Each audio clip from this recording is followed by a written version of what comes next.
la soo degto ama BlueStack kaaska wuxuu ku ogolaanayaa in application walbood u baahato aad kala soo degan karto Play Store, Google Play Store ka caadiga iyo Play Store ka.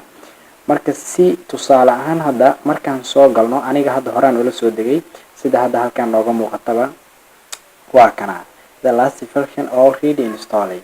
marka horeyba waan ula soo degay nashqadii ugu dambeeyay ama last version-kiisii. haddii aan soo furo qaabkan uu soo baxaya ama programkiisa waa qaabkan maadaama ay sidaan tahay waxay dan tusayaa yani programadan oo kale hadda waa kuwan aniga la soo degay halkaan oo kale marka la soo degto waxaad tegaysaa qaybta search-ka meesha ku qoran tahay search-kaas marka dhahdo waxaad ku qoranaysaa shay walbood u baahato. okay qadar yar waxaan furanayaa internet-ka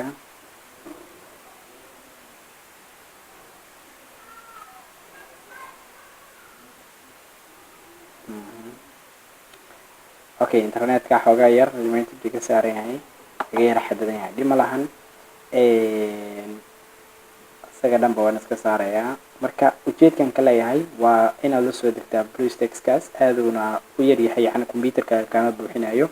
waxaa halkan kaaga muuqda Instagram-kii big artist oo telefonka ku shaqeynaya zabiyihii oo kale KineMaster-kii oo kale waxaas oo dhan waa kuwaana. soo KineMaster-kan haddaad rabto inaad la soo degto waa kana aniga hadda caadiyan ula soo degay wax walboon u baahanahane waan ku samaysan karaa. waxaan ku isticmaalayaa computerkayga sida hadda halkan kaaga muuqato KineMaster create to the edit share sida hadda halkan kaaga muuqato.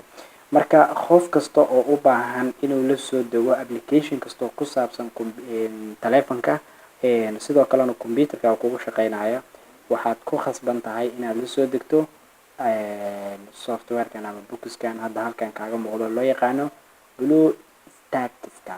soo la soo deg kadibna computerkaaga caadi ayuu kula soo degayaa linkigiisana waxaad ka helaysiin description-ka.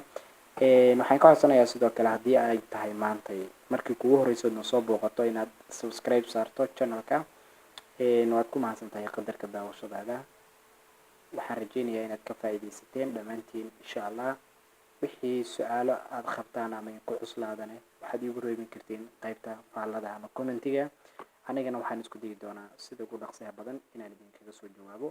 waa saaxiibkiin Maxamed Cumar oo idin leh meel kastoo joogtaan.